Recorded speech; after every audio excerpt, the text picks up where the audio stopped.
Hello everybody, here we are today talking about Jeremy Swayman and his struggles since signing that extension with the Boston Bruins and just getting into all that. So before we get started, please make sure to subscribe if you're new to me or hockey, whatever the case may be. That being said, let's get on into it. So the Boston Bruins and Jeremy Swayman were kind of in a weird spot to kick off the year, as it looked like they weren't going to be able to get an extension done before the regular season, but luckily they were able to put pen to paper as Swayman signed an 8-year extension, and this was contested at the time.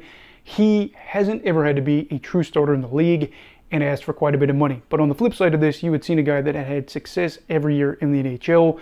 So it kind of made sense for Boston, especially with Allmark being gone, to get their goalie to be locked up for this deal where he's going to be with them for nearly a decade. Now, the problem is, just weeks after signing that extension, Swayman is in the midst of the worst season of his career. He has an .884 save percentage, 3.47 goals against average, and has 6 games where he's allowed 4 goals or more. And as of late, he's had some real struggles. I think he had a 2-game stretch where he allowed 12 goals in that span, and things are looking pretty bad for not only him, but for the team, which of course is bringing up the discussion, why is Jeremy Swayman struggling and who is to blame?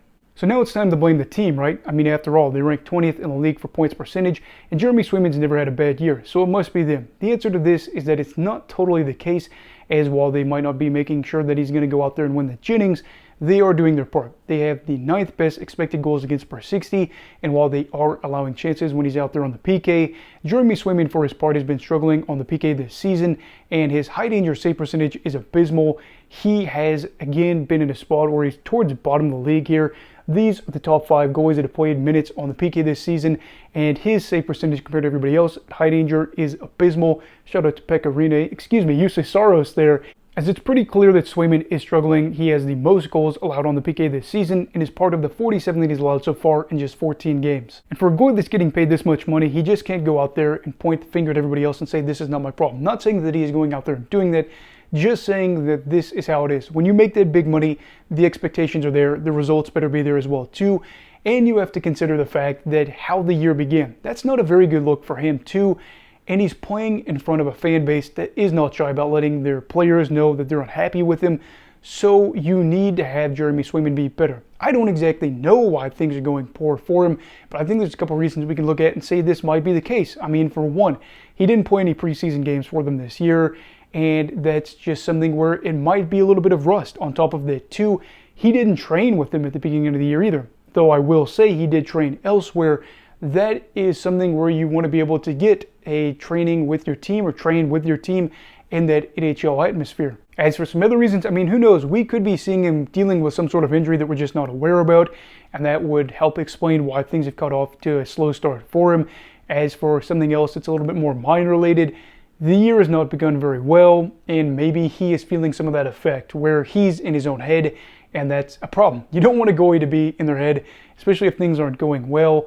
You want them to just be reacting and hopefully keeping the puck out of the net, and I don't know how everything works. Every goalie is going to be different, but that could be a serious problem playing in an environment like Boston. Then you look at the situation where he may not be having a lot of games where he's facing a lot of shots, but there are games where he faces a lot of shots on the PK. Being on the PK is pretty exhausting, considering you know how crucial it is to be able to get up and be able to move around end to end in your net, and understanding that you might be spending a lot of time with the puck being at your end of the ice. That is fair. And on top of this too, you look at the fact that Boston's offense has been pretty anemic. I think that I'm using that word off of what the hockey guy put out a video about the Hawks offense the other day. I didn't watch it, but I do think that was in the thumbnail. We're going to be using that here, as they rank 31st in the league for goals for per 60. They have just one game where they've scored more than 3 goals in their past 11 games, so not scoring a lot. A goalie that could be struggling mentally after a slow start to the year, that is playing for a side that is expecting more with him getting more money. And that's all kind of snowballing downhill as Jeremy Swayman is seeing the negative effects of all this, but I'm hoping things can turn around better for him. I'm not expecting necessarily wins as much, just better play. I know as a Boston fan, or somebody that is a Boston fan, they would expect wins, but as a non-Boston fan, wins don't really matter to me.